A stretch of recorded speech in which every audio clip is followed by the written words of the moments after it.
Hello नमस्ते, मैं दरवेश आनंद आप सभी विद्यार्थियों का पुनः एक बार दरवेश आनंद ऑनलाइन यूट्यूब चैनल पर स्वागत करता हूं। बाबू, आज के क्लास में हम 12 फिजिक्स का अध्याय नंबर 15 प्रकाश का वर्ण विक्षेपण तथा वर्णक्रम चैप्टर के अंतर्गत बिहार बोर्ड के द्वारा 16 वर्षों में जो प्रश्न पूछे गए हैं उन सभी प्रश्नों को सॉल्व करने वाले हैं, है ना, अर्थात क्रमवार सॉल्व करने वाले हैं। बाबू, तो समय को बचाते हुए हम चलते हैं प्रश्न की ओर कि इस चैप्टर नंबर 15 से बिहार बोर्ड ने कितने क्वेश्चन पूछे हैं और क्या क्या क्वेश्चन पूछ रखे हैं, है ना। तो चलिए बाबू, पहला प्रश्न है हमारा जो प्रश्न 2013 में पूछा गया है। क्या है भाई प्रश्न? तो प्रश्न है सर कि यदि एक किरण प्रिज्म से होकर गुजरती है तो चित्रानुसार अपवर्तन की घटना होती है ना। एक चित्र दिया गया है और ये टाइम पास दिया गया है, कोई इसका विशेष मतलब नहीं बनेगा। यहां पर देखिए कैसे बाबू, क्योंकि इस टाइप का प्रश्न पूछता भी नहीं है। करण निर्गमन कोण कितना होगा? तो निर्गमन कोण जो I2 है वो हमेशा I1 से बड़ा होगा। कोई दिक्कत? अगर अल्पतम विचलन की बात हो तो I1 और I2 आपस में बराबर होता है, अल्पतम विचलन की बात हो तो, है ना। अभी इस प्रश्न में केवल ये तीनों का आंसर देख लीजिएगा, अगले प्रश्न में हम इसको प्रूफ करेंगे। बाबू, अल्फा कोण का मान, तो यहां पर ध्यान दो, ये आपका अल्फा कोण का मान है, ये है अल्फा। तो यहां पर आप देखोगे एक त्रिभुज बन रहा है ना। तो त्रिभुज के तीनों कोणों का एक योग 180 डिग्री होता है, मतलब कि R1 plus I2 plus alpha बराबर 180 डिग्री। तो अल्फा बराबर 180 माइनस R1 प्लस I2 हो जाएगा। तो हो जाएगा आपका 180 माइनस R1 प्लस I2 का मान A होता है। तो अल्फा का मान आ गया 180 minus A, option number A। Sir R1 plus I2 का मान A कैसे होता है अगले प्रश्न में देखेंगे, है ना। चलिए यहां पर अब हम देखते हैं बाबू 3 नंबर प्रश्न कि यदि एक किरण प्रिज्म से समरूप गुजरता है तो न्यूनतम विचलन होता है। यहां एंगल R का मान बाबू A/2 के बराबर होता है। अल्पतम विचलन के लिए R इज इक्वल टू होता है A/2। ऑप्शन नंबर C आपका यहां पर करेक्ट आंसर हो जाएगा, है ना। अब आप सोचेंगे कि सर कैसे आप टिक लगाते जा रहे हैं, हमको समझ में नहीं आ रहा है। कोई बात नहीं आ रहा है तो हम अगले प्रश्न में इसको सॉल्व करके प्रूफ करके निकालेंगे कैसे R का मान A/2 आएगा। कैसे बाबू? R1 प्लस I2 का मान A आएगा। चलिए इस प्रश्न में सॉल्व करते हैं। क्या है हमारा प्रश्न? तो बाबू ये बहुत इंपॉर्टेंट प्रश्न है, इसको VVI कर लेना, है ना। VVI कर लेना इस प्रश्न को VVI कर लेना। क्या है भाई? एक प्रिज्म के लिए दिखाइए कि अपवर्तनांक n हेतु n बराबर sine A plus delta m upon 2 बटा साइन A/2। ये प्रूफ करना है जहां संकेत के सामान्य अर्थ हैं। चलिए बड़ा आसान है प्रूफ करना, एक एक स्टेप को देखते जाइए।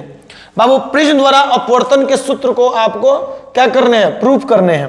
तो मान लो आपके पास एक प्रिज्म है, आपके पास क्या है? एक प्रिज्म है बाबू। ये लो, एक प्रिज्म हमने ले लिया, हमने एक प्रिज्म लिया बाबू। यहां पर ध्यान दो, इसको हटाना ही पड़ेगा, थोड़ा सा ऊपर बनाएंगे प्रिज्म को। यहां पर देखिए बाबू, हमारे पास एक प्रिज्म है, कोई दिक्कत? जहां पर प्रिज्म कोण का मान A है। A, ये जो A है इसे हम प्रिज्म कोण या अपवर्तक कोण कहते हैं। इसे हम प्रिज्म कोण या अपवर्तक कोण कहते हैं। कोई दिक्कत? ये प्रिज्म कहां रखा है भाई? तो ये प्रिज्म वायु में रखा है। कहां रखा है? वायु। और वायु में रखा है, जब इस साइड वायु होगा तो इधर भी आपका वायु होगा। सर इधर भी वायु है, इसमें कौन सी बहुत बड़ी बात बोल दी है आप? सर इधर भी आपका वायु है। और ये प्रिज्म है तो ये कांच का प्रिज्म होगा, कांच का प्रिज्म होगा। तो वायु के सापेक्ष कांच सघन माध्यम है सर, और कांच के सापेक्ष वायु विरल माध्यम है। तो यह आपका विरल माध्यम होगा। कोई दिक्कत? अब बाबू कोई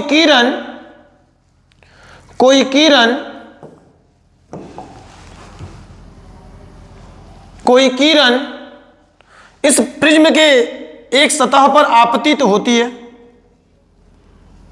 और आप जानते हो कि किरण हमेशा सीधी रेखा में चलना चाहती है, तो यहां सीधे जाना चाहती, परंतु सीधे जाएगी नहीं। क्यों नहीं जाएगी सर? क्योंकि माध्यम परिवर्तन हो रहा है। यहां पर जो किरण है ये वायु में चल रही है, अब सतह पर पड़ने के बाद ये कांच में प्रवेश करेगी। माध्यम परिवर्तन हो रहा है, और जब माध्यम परिवर्तन होगा तो इस प्रकाश का अपवर्तन होगा। तो इस बिंदु पर आपतित हो रही है। अब हम क्या करते हैं, इस बिंदु पर अभिलंब ड्रॉ कर देते हैं। ये हो गया इस बिंदु पर अभिलंब। कोई दिक्कत सर? तो हम जानते हैं कि प्रकाश जब विरल माध्यम से सघन माध्यम में जाती है तो अभिलंब के ओर झुक जाती है, अर्थात ये किरण जो सीधे जाना चाहती है वो सीधे ना जाकर के अभिलंब के ओर झुक जाएगी, इधर की ओर झुकेगी। तो बाबू ये किरण आपका अभिलंब के ओर झुक जाएगी, इधर की ओर हो जाएगी। कोई दिक्कत? तो ये अभिलंब के ओर झुक गई, इसको मिटा देते हैं क्योंकि ऑलरेडी बहुत सारी चीजों को इसमें लिखना है। तो ये आपतित किरण अभिलंब के साथ जो कोण बनाती है, आपतित किरण अभिलंब के साथ जो कोण बनाती है उसे हम आपतन कोण आई कहते हैं। और ये अपवर्तित किरण हो गई, अपवर्तित किरण अभिलंब के साथ जो कोण बनाएगी उसे हम आर कहेंगे। कोई दिक्कत? और बाबू यहां पर ये किरण सीधे जाना चाहती थी, परंतु ये डेल्टा विचलन कोण से विचलित हो गई, अर्थात यहां पर विचलन कोण आपका डेल्टा रहा। अब ये किरण आगे बढ़ते हुए प्रिज्म के दूसरे सतह पर आ गई। अब फिर यहां पर माध्यम परिवर्तन होगा, अर्थात यहां पर यह सीधे जाना चाहती, क्योंकि प्रकाश हमेशा सीधे जाना चाहती है, परंतु माध्यम परिवर्तन के कारण इसका अपवर्तन होगा। अब हम क्या करते हैं कि इस बिंदु पर अभिलंब खींच देते हैं। ये हमने अभिलंब खींच दिया। अब माध्यम परिवर्तन हो रहा है तो प्रकाश कहां से कहां जा रहा है? तो कांच से वायु में जा रहा है, अर्थात सघन से विरल में जा रहा है। तो ये अभिलंब से दूर हटेगा, ये अभिलंब है ना, इससे दूर हटेगा, यहां है ना, दूर हटेगा, इधर की ओर चला जाएगा। कोई दिक्कत? तो अब हम क्या करते हैं, थोड़ा नामकरण ठीक से कर देते हैं। यहां पर I1 लिख देते हैं, ये आपका हो जाएगा R1। यहां पर हम लिख देते हैं ये I2, तो ये निर्गमन कोण आपका हो जाएगा ये निर्गमन कोण अभिलंब के साथ जो कोण बना रही है ना, ये आपका हो जाएगा क्या, I2। कोई दिक्कत? यहां पर प्रकाश ये सीधे जाना चाहती, तो ये इसका विचलन कोण बनेगा क्या। कलर चेंज कर देते हैं थोड़ा सा कि समझ में आपको आए। यहां पर ये जो कोण बनेगा ये बनेगा आपका डेल्टा 2 या ये डेल्टा 1, ये डेल्टा 1, तो ये डेल्टा 2, इसका नाम डेल्टा 1 कर देते हैं। कोई दिक्कत? उम्मीद है आपको कोई दिक्कत नहीं होगा, समझ में आया होगा। अब नामकरण कर देते हैं। इस बिंदु का नाम हम P दे देते हैं, इसका हम Q दे देते हैं, इसका हम R दे देते हैं, और इसका हम S दे देते हैं। P Q R S। कोई दिक्कत? सर कोई दिक्कत नहीं है। चलिए तो हम अब इसको सॉल्व करते हैं अच्छे तरीका से। देखो यहां पर भाई, चित्रानुसार चित्र को देखो। चित्रानुसार ये जो I1 का मान होगा, I1 वो बराबर होगा कौन सा, डेल्टा 1 प्लस R1 के। I1 बराबर होगा बाबू डेल्टा 1 प्लस R1 के। तो यहां से क्या डेल्टा 1 का मान निकल जाएगा? बिल्कुल sir, delta 1 is equal to हो जाएगा I1 minus R1, I1 minus R1। यहां पर देखो ये इधर माइनस में आएगा ना, इसका नाम आप दे दीजिए इक्वेशन नंबर 1। इसी प्रकार बाबू डेल्टा 2 इज इक्वल टू कितना हो जाएगा, देख लो यहां पर डेल्टा 2 ये कोण है ना, ये वाला कोण आपका डेल्टा 2 है। टोटल कितना है सर, टोटल I2 है। तो बाबू यदि हम I2 में से घटा दें किसको, I2 को, क्योंकि ये I2 तो यहां वाला भी आपका कोण, ये वाला कोण I2 होगा, कोई दिक्कत। तो हो जाएगा डेल्टा 2 बराबर I2 minus I2। Equation number इसको 2 नाम दे दो। अब कुल विचलन के लिए टोटल विचलन निकाल दो, कुल विचलन कोण।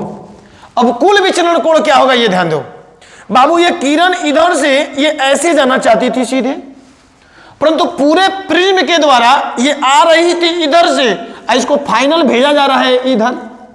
मतलब कुल विचलन कोण कहां बनेगा, तो इस वाले को हम अगर पीछे की ओर ले जाकर के मिला दें तो यहां पर हमको कुल विचलन कोण डेल्टा मिल जाएगा। तो ये आपका डेल्टा 2, तो ये भी आपका कितना हो जाएगा डेल्टा 2। तो किसी त्रिभुज के 2 अंतःकोण एक बाह्य कोण के बराबर होंगे, मतलब कुल विचलन डेल्टा बराबर डेल्टा 1 प्लस डेल्टा 2 हो जाएगा। समीकरण 1 और 2 से मान रखने पर, समीकरण 1 तथा 2 से मान रखने पर रखो भाई, क्या हो जाएगा डेल्टा बराबर डेल्टा 1 का मान I1 माइनस R1 और प्लस डेल्टा 2 का मान I2 माइनस R2। तो कैसे लिख सकते हैं इसको, I1 plus I2 minus R1 minus R2। इसको क्या हम ऐसे भी लिख सकते हैं क्या, delta is equal to I1 plus I2, I1 plus I2। अब माइनस कॉमन ले लो, माइनस कॉमन ले लोगे तो क्या बचेगा R1 प्लस R2। बोलो किसी को दिक्कत, सर दिक्कत हमको नहीं है, तो इसका नाम दे दो आप इक्वेशन नंबर 3। उम्मीद है कि आपको समझ में आया होगा। अब क्या करें भाई, तो बाबू यहां पर अब ध्यान दीजिए। अब एक काम करो, यहां पर एक चतुर्भुज आपका बन रहा है, चतुर्भुज कौन सा, PQRS में बाबू चतुर्भुज के चारों कोणों का योग 360 डिग्री होता है। मतलब यहां पर angle P plus angle Q plus angle R plus angle S is equal to 360 degree.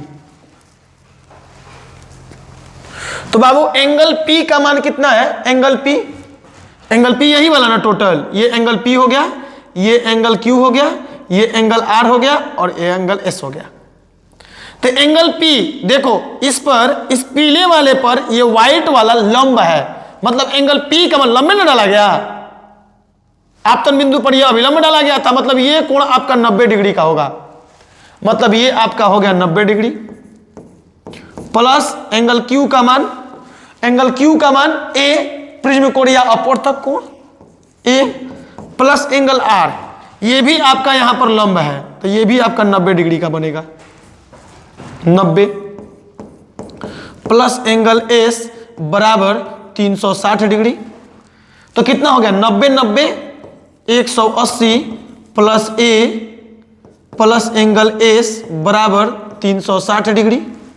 मतलब कि क्या हो जाएगा, एंगल S बराबर 360 माइनस 180 माइनस एंगल S, ओ सॉरी एंगल S का तो मान निकाल ही रहे हैं ना।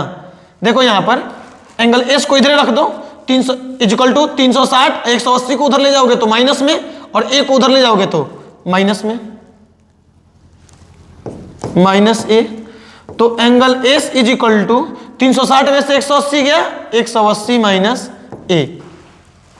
ये आपका एंगल एस का मान आ गया। इसका नाम आप इक्वेशन नंबर कहां तक मान लिए हो? 3 तक मान लिया ना, इसका नाम दे दो इक्वेशन नंबर 4। उम्मीद है कि आपको समझ में आ रहा होगा। चलिए हम आगे बढ़ते हैं। अब हम क्या करते हैं बाबू, एक बार हम यहां पर ये वाला त्रिभुज ले लेते हैं। चलो यहां से अब घेर दे रहे हैं, ये ऊपर की कहानी हो गई। एक बार हम क्या कर रहे हैं, ये वाला त्रिभुज ले रहे हैं। अब ट्रायंगल PRS में त्रिभुज के तीनों कोणों का योग 180 डिग्री होता है। मतलब angle R1 plus angle R2 plus angle S is equal to 180 degree. मतलब कि एंगल S बराबर हो जाएगा 180, और इसको इधर ले जाओगे तो माइनस R1 प्लस R2। इसका नाम आप दे सकते हो इक्वेशन नंबर 5। Equation number 5। अब करो समीकरण 4 तथा 5 से। देखो तो LHS बराबर है एंगल S, तो LHS बराबर है तो RHS भी बराबर होगा। 180 minus R1 plus R2 is equal to कितना? 180 माइनस A। मतलब कि 180 cancel out, minus minus cancel out, क्या बचेगा? तो बाबू R1 प्लस R2 बराबर A।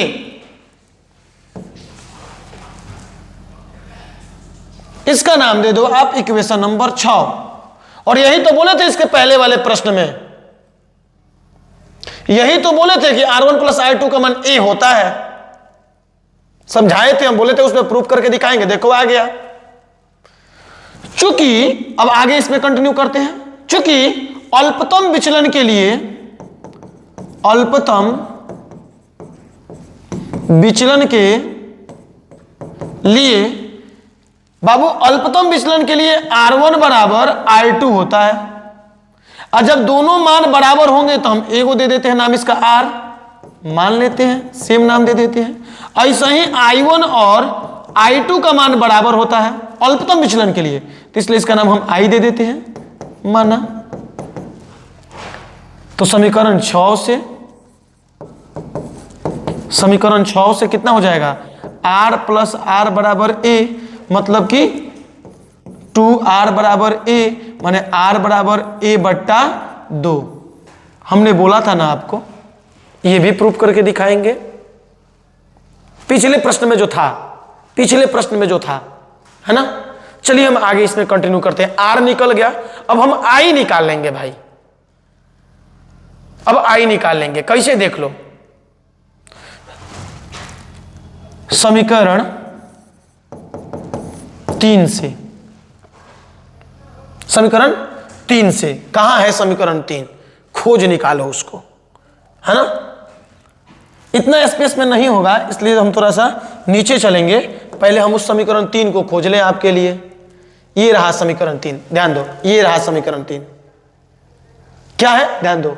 Delta is equal to I1 plus I2 minus R1 plus I2। समीकरण 3 ये है, ध्यान रखिएगा, ध्यान रखिएगा। चलो यहां पर इतना जगह काफी है हमारे लिए, इस वाले हिस्से में हम इसको प्रूफ कर देंगे। चलो अब है समीकरण 3 से। क्या होगा समीकरण 3 भाई? तो delta is equal to I1 plus I2 minus R1 plus I2। चूंकि अल्पतम विचलन के लिए डेल्टा मिनिमम होगा, इज इक्वल टू I1 का मान भी I, I2 का मान भी I, माइनस R1 का मान भी R।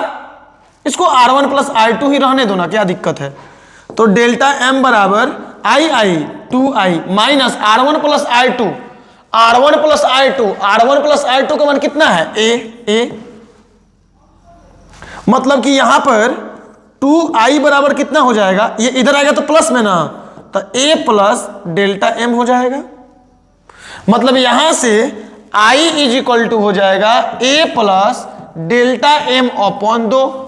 ये i का मान आ गया, 2 भाग में चल जाएगा ना, ये i का मान आ गया। अब स्नेल के नियम से क्या होता है, अपूर्णांक n बराबर sine i upon sine r।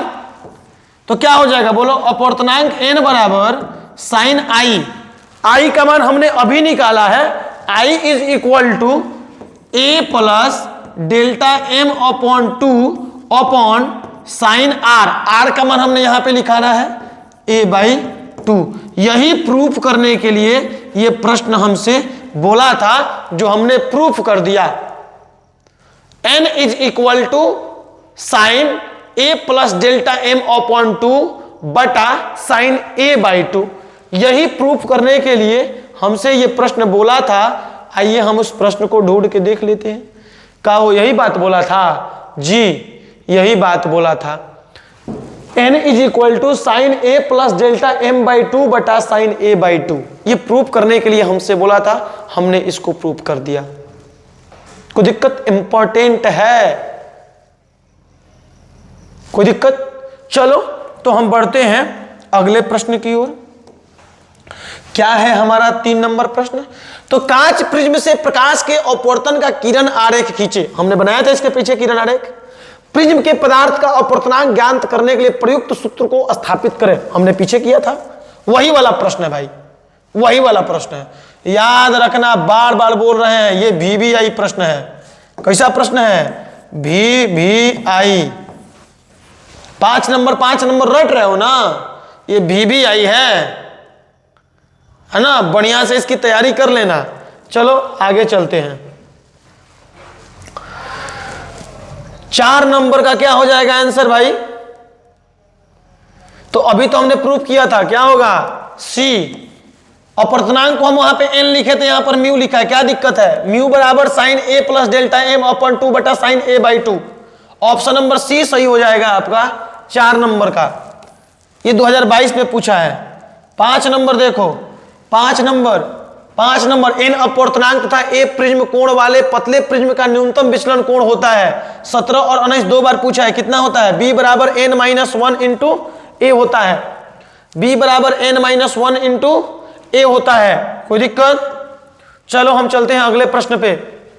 दृश्य स्पेक्ट्रम के रंगों में किसका अधिक तरंगदैर्घ्य होता है? सबसे अधिक तरंगदैर्घ्य किसका होता है? तो 6 का A, लाल का तरंगदैर्घ्य अधिक होता है, इसलिए तो इसे खतरों के संकेत के रूप में यूज करते हैं। कोई दिक्कत? ये प्रश्न 2023 में पूछा गया है। चलिए हम चलते हैं 7 नंबर प्रश्न की ओर। 7 नंबर प्रश्न की ओर। 7 नंबर, औसत रंग अर्थात पीला रंग के अपवर्तनांक के लिए निम्नलिखित में कौन सही है? आपने पढ़ा ना, बैजानी ह पी नाला, मतलब बैगनी, जामुनी, बैजाना नीला, हरा पीला, बैजानी ह पी नारंगी, लाल होता है ना। तो लाल का अपवर्तनांक म्यू_r और बैगनी का म्यू भी। तो इन दोनों के अपवर्तनांकों को जोड़ करके 2 से भाग दे देंगे तो म्यू_y का माना जाएगा। औसत रंग पीला के लिए आ जाएगा अपवर्तनांक। कोई दिक्कत?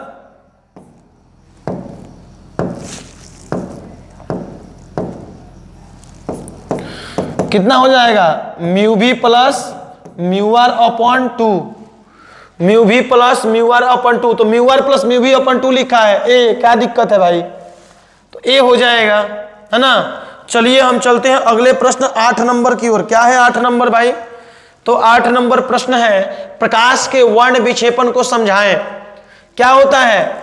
तो जब प्रिज्म के किसी एक सतह पर श्वेत प्रकाश को आपतित कराने पर श्वेत प्रकाश अपने सभी अवयवी रंगों में विभक्त हो जाता है, इस घटना को क्या बोलते हैं? वर्ण विक्षेपण कहते हैं। श्वेत प्रकाश बाबू 7 कलर में बट जाएगा, 4 5 6 7 कलर में बट जाएगा, है ना। वह बैजानी ह पी नाला। सबसे कम विक्षेपण किसका होता है? लाल का। तो नीचे से होगा बैंगनी, जामुनी, नीला, पीला, पढ़ाया गया ना, नारंगी, बैजानी, बैजानी ह, हरा, पीला, बैजानी ह, पी, नारंगी, लाल, है ना। इस तरह से होता है। चलिए हम बढ़ते हैं अगले प्रश्न की ओर। 10 नंबर क्या है? 10 नंबर कोणीय वर्ण विक्षेपण बराबर होता है। कोणीय वर्ण विक्षेपण बराबर होता है ना। अरे इसका आंसर नहीं ना बताए रे। ये 8 नंबर 9 नंबर कोणीय वर्ण विक्षेपण बराबर होता है, क्या होता है? Mu V minus mu R into A, है ना। अर्थात 9 नंबर का आपका ऑप्शन नंबर ए हो जाएगा। 10 नंबर देखो, 10 नंबर वर्ण विक्षेपण क्षमता के लिए निम्नलिखित में कौन संबंध सही है? तो बाबू वर्ण विक्षेपण क्षमता के लिए फॉर्मूला लिखा है क्या ना, ओमेगा बराबर mu V minus mu R upon mu Y minus 1। Option number A हो जाएगा, है ना।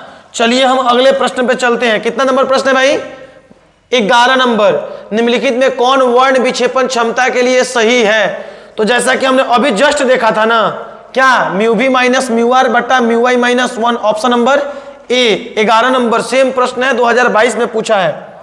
चलिए ये 11 नंबर हो गया। 12 नंबर देखो, 12 नंबर किसी भी प्रिज्म की वर्ण विक्षेपण क्षमता निर्भर करती है। तो बाबू आपतन कोण पर, प्रिज्म के अपवर्तन कोण पर, प्रिज्म कोण पर, प्रिज्म के पदार्थ की प्रकृति पर। बाबू प्रिज्म के पदार्थ की प्रकृति पर निर्भर करेगा। ऑप्शन नंबर आपका हो जाएगा बी। ऑप्शन नंबर क्या हो जाएगा? बी, अर्थात 12 का बी। चलो 13 नंबर निम्नलिखित में कौन संबंध प्रकीर्णित प्रकाश की तीव्रता आई और प्रकाश के तरंगदैर्घ्य लैम्डा के लिए सही है? बाबू आपको पढ़ाया गया है ना, लॉर्ड रैले। और लॉर्ड रैले ने बताया था ना, I is inversely proportional to lambda का पावर 4। Option number D. कोई दिक्कत? चलिए हम चलते हैं 14 नंबर। 14 नंबर प्रश्न क्या है कि खतरे का संकेत लाल क्यों होता है, समझाइए। ये प्रश्न 2018 में पूछा है। तो बाबू श्वेत प्रकाश में जो लाल रंग होता है उसका तरंगदैर्घ्य सबसे अधिक होता है। श्वेत प्रकाश में जो लाल रंग होता है उसका तरंगदैर्घ्य सबसे अधिक होता है तथा उसका प्रकीर्णन भी बहुत कम होता है। तरंगदैर्घ्य सबसे अधिक होता है और उसका प्रकीर्णन बहुत कम होता है, अर्थात वो फैलता बहुत कम है, अपने पथ से विचलित बहुत कम होता है, तो दूर तक जाता है। इसलिए इसको दूर से ही साफ देखा जा सकता है, उसकी तीव्रता ज्यादा होती है। कोई दिक्कत? तो बाबू आप इस आंसर को वहां पे लिख दीजिएगा। चलिए हम चलते हैं अगले प्रश्न की ओर। क्या है हमारा अगला प्रश्न कि प्राथमिक और द्वितीय इंद्रधनुष में अंतर स्पष्ट करें। ये 2019 और 2023 दो बार पूछा गया, 2 नंबर का है। 2 नंबर का है तो क्या करना, प्राथमिक इंद्रधनुष और द्वितीय इंद्रधनुष का परिभाषा लिख देना कि जब वर्षा की बूंदों पर आपतित होने वाली सूर्य की किरणों का 2 बार अपवर्तन व 1 बार पूर्ण आंतरिक परावर्तन होता है तो प्राथमिक इंद्रधनुष का निर्माण होता है।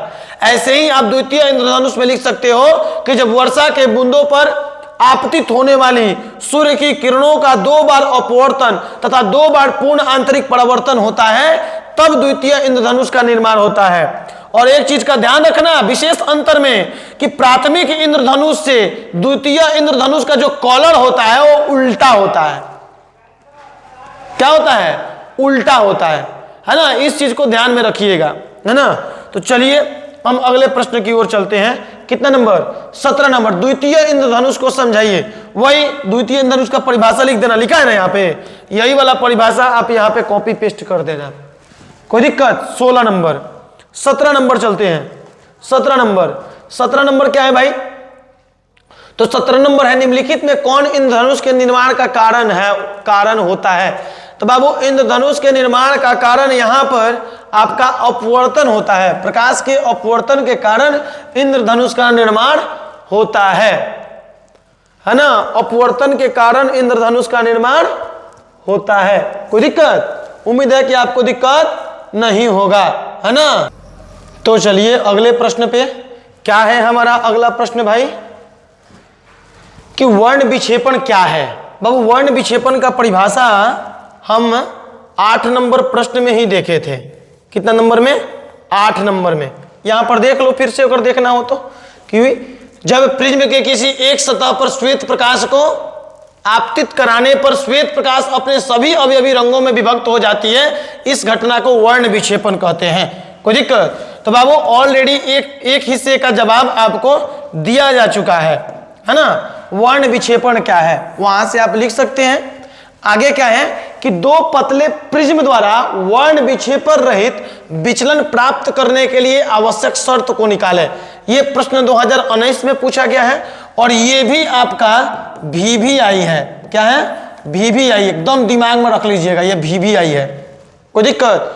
ये वर्ण विक्षेपण रहित विचलन या विचलन रहित वर्ण विक्षेपण, दोनों में से एक आएगा पक्का, दोनों में से एक आएगा पक्का। चिल्ला चिल्ला के कह रहे हैं, ध्यान दीजिएगा। चलिए यहां पर ध्यान दो बाबू। रचना में क्या लिखा गया है इसका ध्यान दो। बोला गया है कि माना वर्ण विक्षेपण रहित विचलन प्राप्त करने के लिए दो भिन्न भिन्न पदार्थों के पतले प्रिज्म को संपर्क में रखते हैं। दो प्रिज्म को हम संपर्क में रखते हैं, दो प्रिज्म, एक ये रहा, थोड़ा सा ऊपर से बनाते हैं, एक ये रहा और ठीक इसके उल्टा एक ये रहा। थोड़ा सा गड़बड़ होगा अगर ये कॉपी हो जाता ना, लेकिन नहीं होगा, ये दिक्कत करेगा थोड़ा सा। अगर कॉपी हो जाता ना तो बड़ा बढ़िया रहता। होगा ही नहीं, होगा ही नहीं, है ना। हम जानते हैं थोड़ा सा ये कष्ट करेगा, नहीं होगा, नहीं होगा, नहीं होगा। तो एक काम करे क्या, ये छोटा हो जाएगा क्या? रुको 1 मिनट, थोड़ा सा माफ कीजिएगा। हम इसको ऐसे कर सकते हैं क्या? देख रहे हैं, अगर जुगाड़ लग जाए तो लगा दूंगा। हाँ लग तो जाएगा, लग तो ऐसा रहा है, लग जाएगा। हाँ लग गया जुगाड़, लग गया जुगाड़। चलो इसको ऊपर कर देते हैं, लग गया जुगाड़। यहाँ ध्यान दो, यहाँ ध्यान दो, अब आपको अच्छा से बना सकते हैं चित्र। यहाँ पर ध्यान दो। कह रहा है कि माना वर्ण विक्षेपण रहित विचलन प्राप्त करने के लिए दो भिन्न भिन्न पदार्थों के पतले प्रिज्म को संपर्क में रखते हैं। दो गो प्रिज्म को हम क्या करते हैं? संपर्क में रखते हैं। एक ये प्रिज्म हमने ले लिया है ना, इधर कर देते हैं, और दूसरा हम एक और प्रिज्म ले लिए, ये वाला। दोनों को संपर्क में रखा जाता है, सटा के रखा जाता है। कैसे रखा जाता है? तो इसको ऐसे घुमा करके, कोई दिक्कत? ऐसे रखा जाएगा। ला रहे हैं, देखो रख के दिखा रहे हैं, और ये थोड़ा सा घूमेगा और घूमेगा थोड़ा सा, हाँ, और हल्का घूमेगा।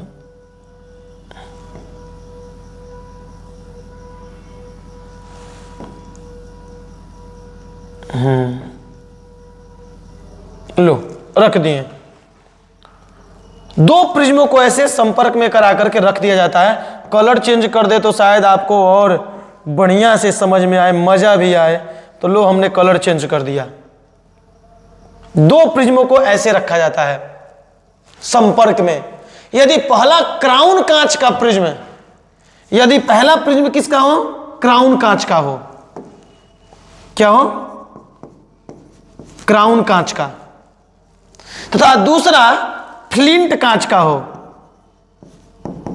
फ्लिंट अलग अलग कांच का आपका प्रिज्म है। बाबू क्राउन कांच के प्रिज्म का जो अपवर्तनांक होता है वो होता है 1.55, सॉरी 1.52 होता है, 1.52, 1.52। क्यों बैक नहीं जा रहे भाई? 1.52। और जो फ्लिंट कांच है इसका अपवर्तनांक होता है 1.65। कोई दिक्कत? अब बाबू यदि पहला क्राउन कांच का प्रिज्म जिसका अपवर्तक कोण A, फ्लिंट कांच का जो है उसका अपवर्तक कोण A है, तथा दूसरा क्राउन कांच का, तथा दूसरा फ्लिंट कांच का प्रिज्म जिसका अपवर्तक कोण a' है, इसका अपवर्तक कोण a' है। यदि क्राउन कांच के प्रिज्म के लिए लाल, बैंगनी तथा पीले रंगों के प्रकाश के लिए विचलन कोण क्रमशः डेल्टा आर, डेल्टा भी तथा डेल्टा वाई है, और इन रंगों के लिए प्रिज्म के पदार्थ का अपवर्तनांक म्यू आर, म्यू भी तथा म्यू वाई है, इसी प्रकार फ्लिंट कांच के प्रिज्म के लिए विचलन कोण डेल्टा आई डैश, डेल्टा भी डैश तथा डेल्टा वाई डैश और अपवर्तनांक म्यू आई डैश, म्यू भी डैश तथा म्यू वाई डैश हो तो। अब बाबू मान लीजिए कि कोई श्वेत प्रकाश इस प्रिज्म पर आपतित हो रहा है, इस प्रिज्म पर आपतित हो रहा है, तो आप जानते हो कि श्वेत प्रकाश हमेशा कैसा जाना चाहता है, सीधा जाना चाहता है। कोई श्वेत प्रकाश यहां पर मान लीजिए कि आपतित हुआ, तो श्वेत प्रकाश कैसे जाना चाहेगा? तो आप जानते हो कि श्वेत प्रकाश हमेशा सीधा जाना चाहता है। सर सीधा जाना चाहता है, सीधा जाता, परंतु जब माध्यम परिवर्तन होगा अर्थात बाहर वायु है, वायु से कांच में जाएगा तो इसका अपवर्तन होगा, और बाबू साथ ही साथ प्रिज्म में जाएगा तो इसका वर्ण विक्षेपण भी होगा, अर्थात ये अपने 7 कलरों में बट जाएगा। परंतु 7 कलर को दिखाना आसान नहीं है, तो एक ऊपर वाला और एक नीचे वाला 2 कलर को दिखाएंगे हम। कोई दिक्कत नहीं? सर दिक्कत नहीं है। तो एक ऊपर जिसका कम विचलन होगा वो आपका होगा रेड कलर, आज जो इसका सबसे ज्यादा विचलन होगा वो होगा बैगनी कलर। मतलब ये होगा आपका बैगनी V और ये होगा रेड आपका R। पुनः रेड कलर अब फिर एक कांच से दूसरे कांच में जा रहा है, फिर माध्यम परिवर्तन हो रहा है, क्योंकि इसका अपवर्तनांक कुछ और होता है और इसका अपवर्तनांक कुछ और होता है। क्राउन कांच का 1.52 होता है और फ्लिंट कांच का 1.65 होता है, अपवर्तनांक बदल रहा है, फिर इसका अपवर्तन होगा और ये अब ऐसे जाएगा, ये अब ऐसे जाएगा, ऐसे ऐसे, और फिर यहां से ये सीधे ऐसे निकल जाएगा श्वेत प्रकाश के रूप में। मतलब यहां से आपतित हुआ आपका श्वेत प्रकाश और यहां से निर्गत भी होगा आपका श्वेत प्रकाश, और ये आपका प्रकाश जाना चाहता था इधर सीधे, परंतु ये विचलित हो गया। मतलब कि वह बिना वर्ण विक्षेपण का विचलन हुआ, वर्ण विक्षेपण रहित विचलन। विचलन तो होगा उसका, परंतु इसका वर्ण विक्षेपण नहीं होगा। श्वेत प्रकाश इंटर भी करेगा और निर्गत भी आपका श्वेत प्रकाश करेगा। ये आपका चित्र हो गया। अब इसका फॉर्मूला निकालेंगे, थोड़ा सा लंबा डेरिवेशन होगा, लंबा डेरिवेशन होगा। चलिए करते हैं बाबू। चूंकि कलर चेंज कर दे रहे हैं, चूंकि पतले प्रिज्म के, चूंकि पतले प्रिज्म के लिए विचलन कोण, पतले प्रिज्म के लिए विचलन कोण कितना हो जाएगा सर? तो पतले प्रिज्म के लिए विचलन कोण डेल्टा बराबर क्या होता है? Mu minus 1 into A. अब बाबू अब क्राउन कांच के प्रिज्म के लिए विचलन रेड कलर के लिए कितना होगा? डेल्टा आर बराबर mu R minus 1 into A. Crown कांच के का प्रिज्म कोण कितना है? ए है, ए रेड के लिए निकाल रहे हैं इसलिए आर आर रेड का अपवर्तनांक हो गया आपका। ऐसे ही यदि हम वायलेट का निकालें तो डेल्टा वी बराबर म्यू वी माइनस 1 इंटू ए। अगर हम येलो के लिए निकालें तो डेल्टा वाई बराबर म्यू वाई माइनस 1 इंटू ए। कोई दिक्कत बाबू? ऐसे ही यदि हम क्राउन कांच का, क्राउन कांच के लिए वर्ण विक्षेपण निकाल दे, वर्ण विक्षेपण, तो वर्ण विक्षेपण को किससे लिखते हैं? थीटा। थीटा बराबर कितना होता है? डेल्टा भी माइनस डेल्टा आर। अब क्या कर रहे हैं, यहां से डेल्टा V का मान और डेल्टा R का मान हम रख दे रहे हैं। जी सर रख दीजिए ना। देखिए यहां पर सर,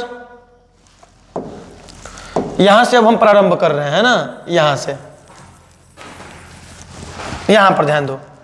तो थीटा इज इक्वल टू कितना हो जाएगा, डेल्टा V का मान कितना, mu V minus 1 into A minus mu R minus 1 into A को कॉमन ले लीजिए तो कितना हो जाएगा बोलो, ये हो जाएगा mu V minus 1, mu V minus 1 और plus minus minus mu R minus minus plus 1, ए आपका कॉमन आ गया दोनों में है तो बाहर, -1 + 1 कैंसिल हो जाएगा, अर्थात थीटा का मान आ जाएगा आपका mu V minus mu R into ए।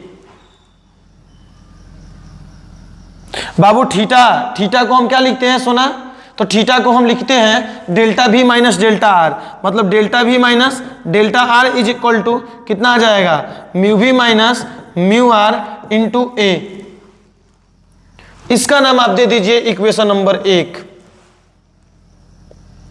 इसी प्रकार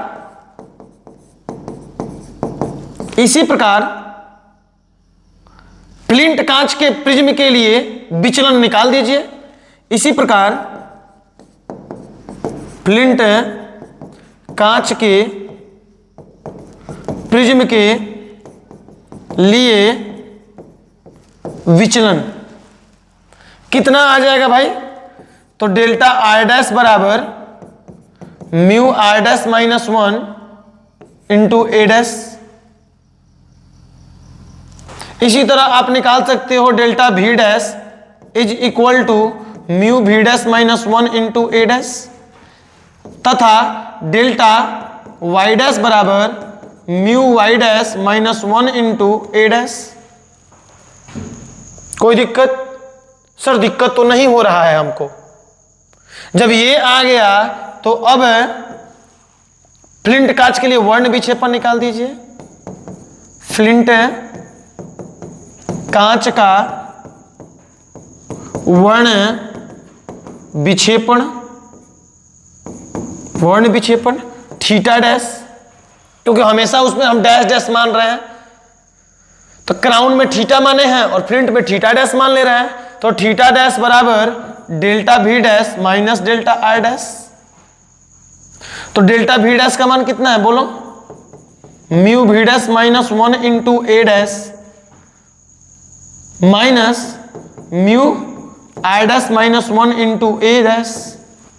अब कॉमन निकाल लो तो क्या बचेगा बताओ, म्यू V डैश माइनस 1 अब plus minus minus mu R dash minus minus plus 1, बाहर आ जाएगा A dash, plus 1 minus 1 cancel. Theta के जगह पर कितना हो जाएगा, delta V dash minus delta R dash is equal to क्या बचेगा, mu V dash minus mu R dash into A dash. इसका नाम आप दे दीजिए इक्वेशन नंबर 2। अब आपके पास बाबू थीटा का भी मान आ गया और थीटा डैश का भी मान आ गया। कोई दिक्कत नहीं सर, दिक्कत नहीं है। तो चलो हम आगे बढ़ चलते हैं, अगले हिस्सा में चलते हैं। सर क्या है आपका अगला हिस्सा, तो देखो हम अगले हिस्से में चलते हैं। हमारा अगला हिस्सा क्या है, तो चूंकि शून्य वर्ण विक्षेपण के लिए वर्ण विक्षेपण कितना चाहिए, 0,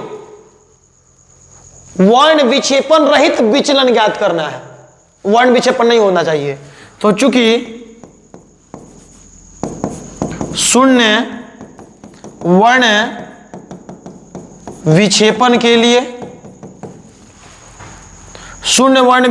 लिए थीटा प्लस थीटा डैश बराबर कितना चाहिए, 0। बाबू थीटा का मान कितना, तो delta V minus delta R plus theta dash का मान कितना, delta V dash minus delta R dash बराबर 0। तो इसको इधर ले जाओगे तो क्या हो जाएगा, माइनस, मतलब कि delta V dash minus delta R dash is equal to कितना हो जाएगा, माइनस का कितना, delta V minus delta R।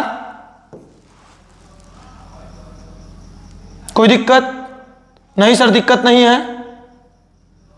अब क्या करो, समीकरण 1 तथा 2 से मान रखने पर, मान रखो delta we dash minus delta are dash का मान कितना, देखो वहां पर, तो ये है आपका mu V dash minus mu R dash into A dash is equal to, ये mu V minus mu R का मान कितना, तो mu V minus mu R का मान कितना है, सॉरी ये क्या बोलते हैं, delta V minus delta R, delta V minus delta R का मान कितना, mu V minus mu R into A.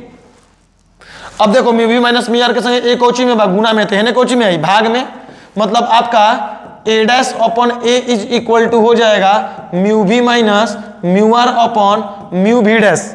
अब ये गुना में है ना, तो इधर भाग में जाएगा mu V dash minus mu R dash. इसका नाम दे दो आप इक्वेशन नंबर 3। अब बाबू चूंकि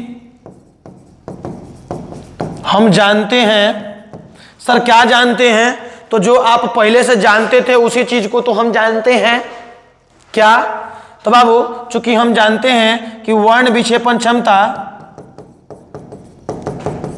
वर्ण विक्षेपण क्षमता को किससे लिखते हैं, ओमेगा, ओमेगा बराबर कितना होता है, तो mu V minus mu R बटा म्यू वाई माइनस 1। पीछे भी हम लोग ऑब्जेक्टिव में देखे थे, कोई दिक्कत, तो चूंकि क्राउन कांच के लिए, चूंकि क्राउन कांच के लिए, अर्थात क्राउन कांच के प्रिज्म के लिए, और लिखना चाहते हो अच्छा तो लिख सकते हो, क्राउन कांच के प्रिज्म के लिए, क्राउन कांच के पिच के लिए ओमेगा बराबर कितना हो जाएगा, तो mu V minus mu R upon mu Y minus 1। तो यहां पर mu V minus mu R is equal to कितना हो जाएगा, तो ये हो जाएगा आपका mu Y minus 1 into omega. कोई दिक्कत है क्या, सर नहीं। इसका नंबर दे दो इक्वेशन नंबर 4। इसी प्रकार फ्लिंट कांच के लिए, इसी प्रकार फ्लिंट कांच के लिए, फ्लिंट के लिए निकाल दो आप, तो इसी प्रकार फ्लिंट के लिए क्या हो जाएगा बताओ, तो फ्लिंट के लिए ओमेगा डैश लिखेंगे ना, तो ओमेगा डैश बराबर mu V dash minus mu R dash upon mu Y dash minus 1। तो बाबू म्यू वाई डैश ये ऐसे mu V dash minus mu R dash बराबर कितना हो जाएगा, ये हो जाएगा mu Y dash minus 1 into omega dash. कोई दिक्कत है क्या, नहीं सर कोई दिक्कत हमको नहीं है। तो इसका नाम आप दे दो क्या, इक्वेशन नंबर 5, इक्वेशन नंबर 5 दे दो। अब क्या करो, समीकरण 3 जो आपने मान रखा था, कौन सा समीकरण 3 है, तो समीकरण नंबर 3 ये है। अब क्या करो, समीकरण 3 में 4 तथा 5 से मान रख दो, रख दिया जाए। चलो इसको ऊपर करते हैं थोड़ा सा हम, ये रहा, आ जाओ यहां पर देखो, यहां पर हम लिखना अब प्रारंभ करेंगे। देखो समीकरण 3 में 4 तथा 5 से मान रखने पर, रखो तो A dash upon A is equal to कितना है, mu V minus mu R. तो mu V minus mu R का मान कितना है, तो ये है mu Y minus 1 into omega dash, sorry omega, अब बटा सॉरी हाँ ठीक तो है, अब बटा mu V dash minus mu R dash. तो mu V dash minus mu R dash का मान कितना, तो sir mu Y dash minus 1 into omega dash. कोई दिक्कत है क्या, नहीं सर हमको कोई दिक्कत नहीं है, कोई परेशानी नहीं है। तो जब आपको परेशानी नहीं है तो चलिए हम आगे बढ़ चलते हैं। कैसे आगे बढ़ेंगे? तो बाबू एक चीज का ध्यान आप लोग यहां पर दीजिएगा। सर आपने एक गलती किया था पहले ही। क्या किया था सर? तो यहां पर आपका माइनस चिन्ह था, उस माइनस चिन्ह को आपने सर छोड़ दिया था। तो माइनस चिन्ह को छोड़ा तो यहां भी आपका माइनस आएगा, यहां भी आपका माइनस आएगा, और जब यहां माइनस आएगा तो यहां भी माइनस आएगा।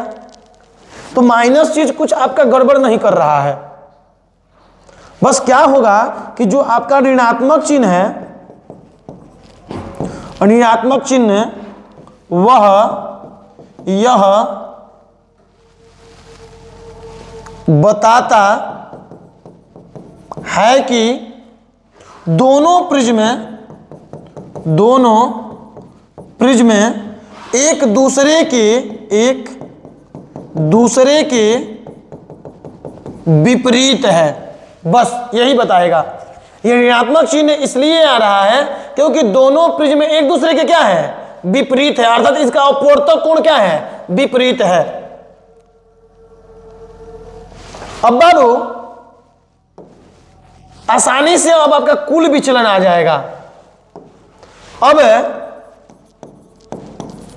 कुल विचलन डेल्टा इज इक्वल टू, अब कुल विचलन सर हम निकाले कैसे? विचलन देखो यहां पर क्या होगा, वर्ण विक्षेपण के साथ विचलन हो रहा है। अर्थात जब श्वेत प्रकाश प्रिज्म में आपतित हो रही है तो अपने 7 कलरों में विभक्त होगी, जिसमें हम 2 ही दिखाए थे, रेड और वायलेट। तो किसके विचलन को लेकर के चलें? तो जो औसत कलर होता है हम उसके विचलन को लेकर के चलते हैं। तो औसत कलर कौन सा होता है उन 7 में? तो येलो होता है, तो येलो को लेकर के चलेंगे। मतलब डेल्टा बराबर delta Y plus delta Y dash. बाबू डेल्टा वाई का मान कितना? तो mu Y -1 into A plus mu Y dash -1 into A dash. अब बाबू एक काम करो, यहां से म्यू वाई -1 इंटू ए को कॉमन ले लो। तो म्यू वाई -1 इंटू ए को कॉमन ले लोगे तो यहां क्या बचेगा? 1, परंतु इसमें तो है नहीं, तो क्या लग जाएगा? भाग। मतलब mu Y dash -1 into A dash बटा, कॉमन लिए हो ना, इसमें तो वो चीज था नहीं तो भाग लग जाता है, तो हो जाएगा म्यू वाई डैश, माफ करो, म्यू वाई -1 इंटू ए हो जाएगा। कोई दिक्कत? तो इसको हम ऐसे लिख सकते हैं बाबू, mu Y -1 into A 1 plus mu Y 1 plus mu Y dash -1 बटा mu Y -1 into A dash upon A. अब एक काम करो, समीकरण 6 से इसका नाम दे देते हैं समीकरण नंबर 6। समीकरण 6 से ए डैश अपॉन ए का मान रखने पर, रखो तो कितना आ जाएगा? डेल्टा इज इक्वल टू कितना आ जाएगा? म्यू वाई -1 इंटू ए, म्यू वाई -1 इंटू ए, अंदर में कितना? 1 प्लस म्यू वाई डैश -1 बटा mu Y -1 into A dash upon A, A dash अपन ए का मान कितना? ए डैश अपन ए का मान म्यू वाई -1 बटा mu Y dash -1 into omega upon omega dash, omega upon omega dash. कोई दिक्कत? तो यहां पर क्या हो जाएगा देख लो। तो यहां पर बाबू कुछ नहीं होगा विशेष, थोड़ा सा यहां पर होगा कि ये वाला इस वाले से कट जाएगा, mu Y dash -1 mu Y dash -1 cancel out हो जाएगा, और म्यू वाई -1 कैंसिल हो जाएगा।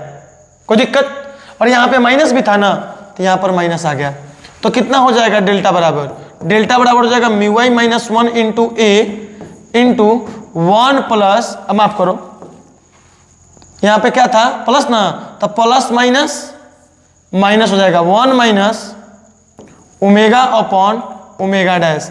ये हमारा वर्ण विक्षेपण रहित विचलन का फॉर्मूला आया। थोड़ा सा बहुत ज़्यादा हम समझाने पे फोकस नहीं किए, हम बनाते चले गए हैं क्योंकि ये रिवीजन है। आपको ऑलरेडी ये सारी चीज़ें क्लास में प्रूफ करा दी गई हैं। कोई दिक्कत? उम्मीद है कि आपको कोई दिक्कत नहीं होगा। तो बाबू ये इस चैप्टर का लास्ट प्रश्न था।